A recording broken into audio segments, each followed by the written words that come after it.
I'm Dr. Amy Seery. I am a pediatrician with Ascension Via Christi here in Wichita, and I'm really happy today to talk to you about COVID-19 vaccines.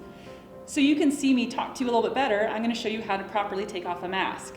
I'm going to grab my ear loops, being careful never to touch the front part of my mask, and I'm just going to slide it off, and that way you get to see my smile. Again, I'm really excited to talk to you guys about vaccines. So the COVID vaccines are really cool.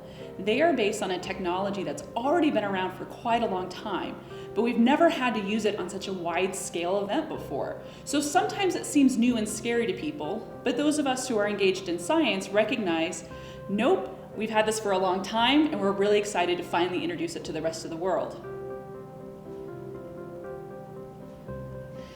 Even those of us who have been vaccinated, and many of you who I hope will soon be vaccinated, it is still important that we continue to wear our masks.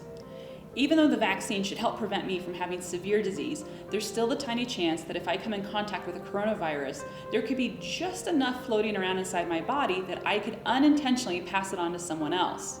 So that's why, even though many of us in healthcare are vaccinated, you will see us as doctors, nurses, and hospital staff continuing to wear our masks, practice physical distancing, washing our hands frequently, and avoiding close contact with members who are not part of our household.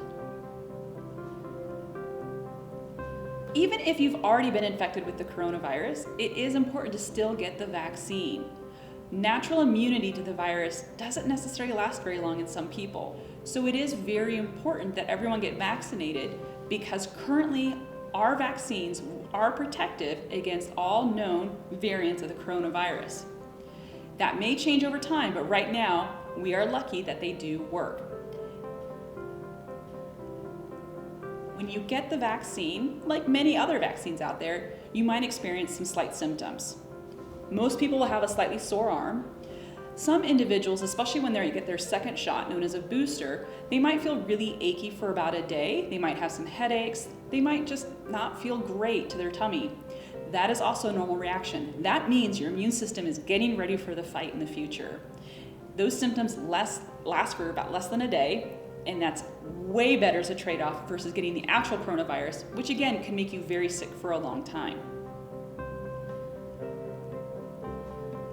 If you have more questions about some of the topics we've been reviewing, I encourage you to continue doing your own research with very reliable sources. One I highly recommend is kansasvaccine.gov. You can also look at some of our national resources such as cdc.gov, and the American Academy of Pediatrics is also a highly recommended source of mine. That will give you more specific information targeted specifically to children. Again, I'm Dr. Amy Seery, and I really appreciate you coming and learning more about vaccines with me today.